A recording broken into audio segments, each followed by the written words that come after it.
السلام عليكم ورحمة الله وبركاته. ازيكم عاملين ايه؟ يا رب تكونوا بخير.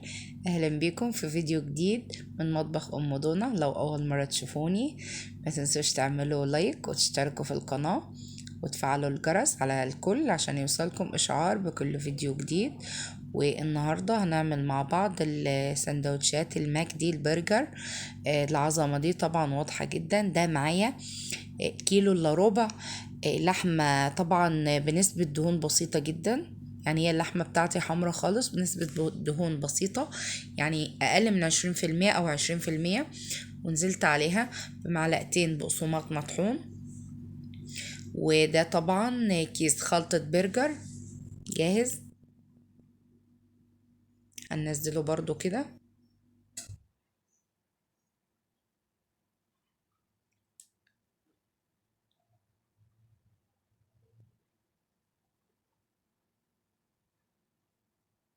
وهنا ننزل بمعلقة من الصويا صوص،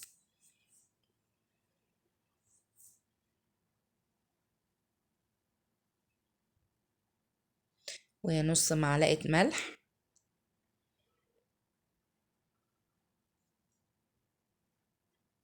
نص معلقة فلفل أسمر،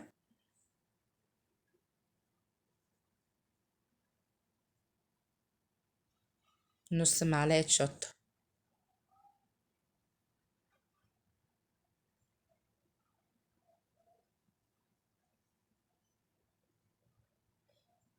توم باودر وبصل باودر. ومعايا عدد بيضة.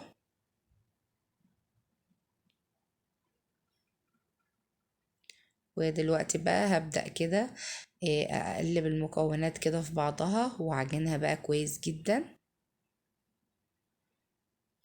ما تنسوش تحطوا لايك.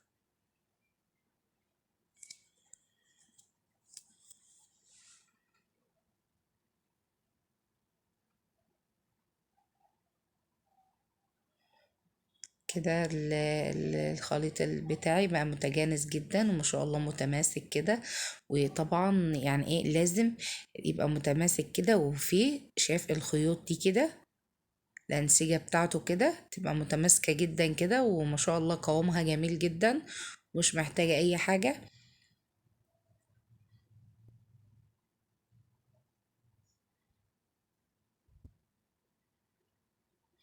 دلوقتي بقى نبدأ بقى نشكلها مع بعض.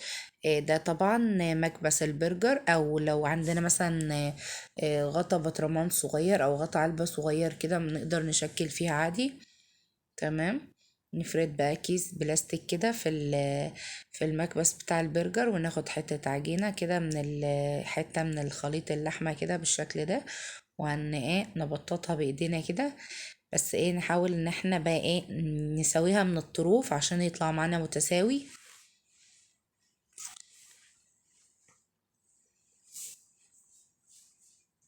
نضغط بقى بالايه بالكيس كده ونضغط.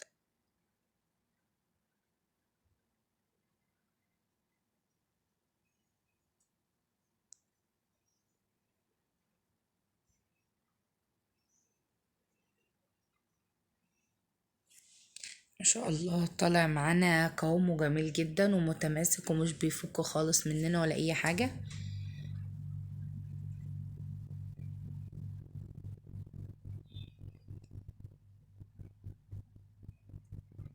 نعمل برضو واحدة كمان. نجيب قطعة كده نعملها كورة كده.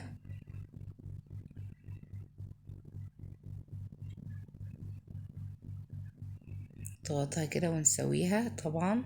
نسوي الطروف كويس جدا عشان البرجر بتاعنا يطلع متساوي كده نفس الشكل الجاهز بالظبط.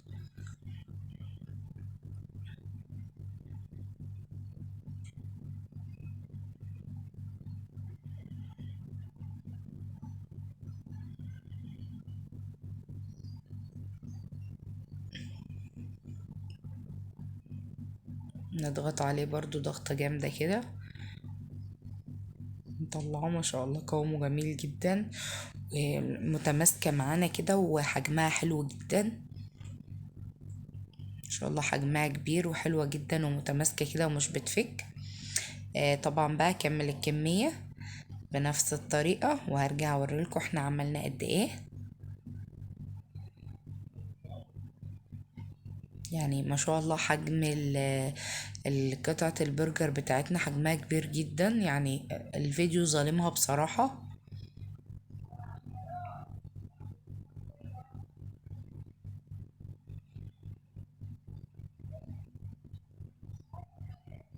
انا هنا بضغط على الايه الطروف، بسويها كويس جدا عشان تطلع معانا متماسكة كده وطروفها متساوية وتكون منظمة.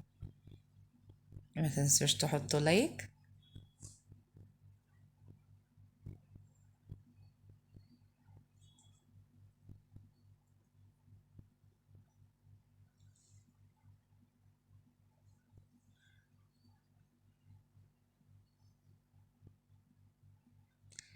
وهنا انا خلصت الكمية بتاعتي، عملت ما شاء الله 7 اقراص برجر، ما شاء الله حجمهم كبير جدا. ورصيتهم على صينية كده، وطبعا مش مدهونة زيت، ومفيش تحتهم اي كيس بلاستيك ولا حاجة، ومش هتلزق، ما شاء الله جميلة جدا. جيب بقى كده طاسة على النار. الطاسة بتاعتي ستيل مش تيفال ولا حاجة، وما شاء الله لا هيلزق معانا ولا هيكش ولا هيتهرد مننا ولا اي حاجة في الدنيا، ما شاء الله جميل جدا. الزيت بتاعي بعد ما سخن كده، نبدأ بقى ايه ننزل بالبرجر بتاعنا بقى في الزيت سخن كده. طبعا كمية زيت بسيطة جدا، مش بنكتر زيت ولا حاجة، وما شاء الله طالع اهو متماسك ومش لازق في الصينية ولا اي حاجة.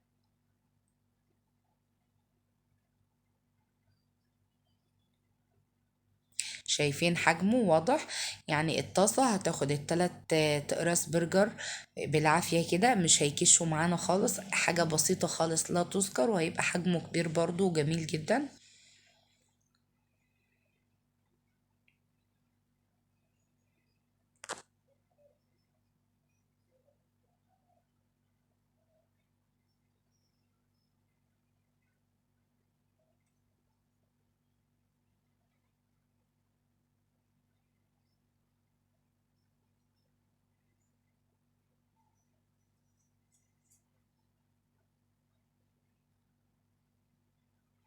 طبعا ما شاء الله هنا شوفوا، يعني مش لازق معانا خالص اهو، بتحرك بكل سهولة.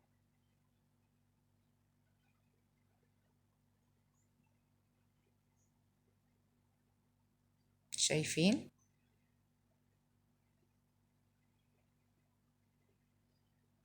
طبعا انا على درجة حرارة وسط كده. ما شاء الله جميل جدا، وريحته بصراحة خطيرة، وكان تحفة جدا وطعمه رائع. يعني اما يوصل سعره ل60 جنيه السندوتش، فلابد ان احنا نعمله في البيت بنظافة وتوفير وكل حاجة صحية كده، ونحافظ على صحة اولادنا وناكل وننبسط. طبعا واضح جدا ان هو يعني ما كشش مننا، لان حاجة بسيطة خالص، لان نسبة الدهون فيه قليلة.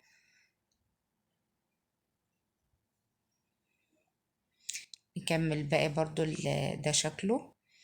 نكمل برضو الباقي.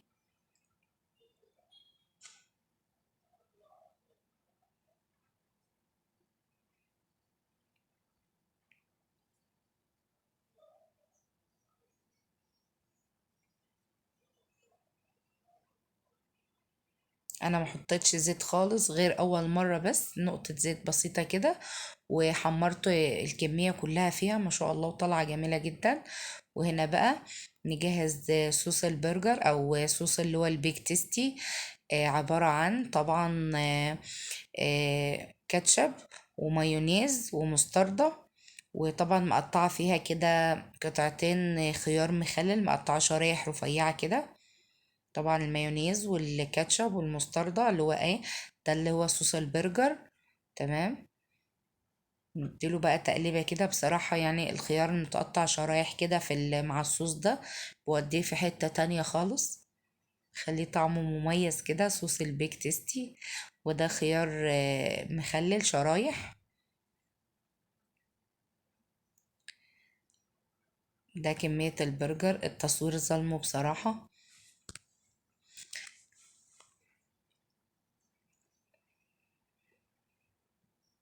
دلوقتي بقى نجيب الكايزر بتاعنا او الخبز بتاع البرجر الماك. ما شاء الله جميل جدا. اديله بقى ايه تشويحة كده في الطاسة من ورا البرجر كده.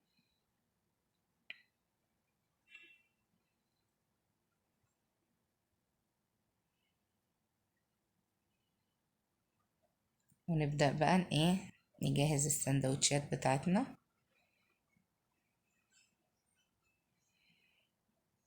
عايش طبعا بعد ما خد ايه تحميصة كده في الطاسة.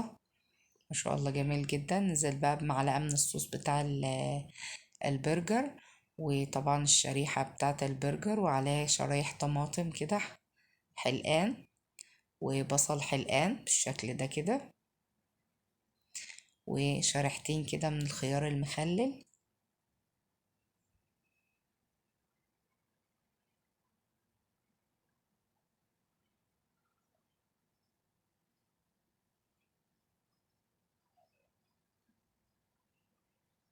نجيب بقى الغطا بتاع الساندوتش كده برضو، نديله معلقة من الصوص ده كده. ما شاء الله طلع معانا احلى ساندوتش، وبصراحة طعمه خطير خطير خطير. لو قعدت اوصف لكم مش هتصدقوا، يعني بصراحة ريحته كانت قلبة الدنيا وكان طعمه جميل جدا.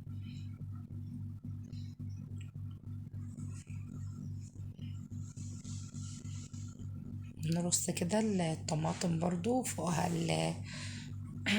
البصل عفوا، والخيار بالشكل ده كده. ونجيب برضو الغطا بتاع الكايزر ده كده برضو، نديله بقى معلقة صوص.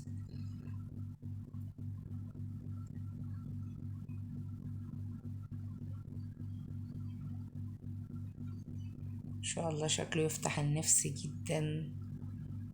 نكمل الكمية بقى ونرجع نشوفها. وده شكلهم ما شاء الله، عملوا معايا كمية حلوة جدا بصراحة. كان فيه يعني راس حجمها كبير قوي، فانا ظبطتها كده وما شاء الله كان جميل، واللحمة فيه كتير. ونشوف دلوقتي بقى الساندوتش بتاعنا، ونقطع حتة كده من البرجر. ما شاء الله جوسي وطري جدا ومستوي وطعمه جميل جدا بصراحة.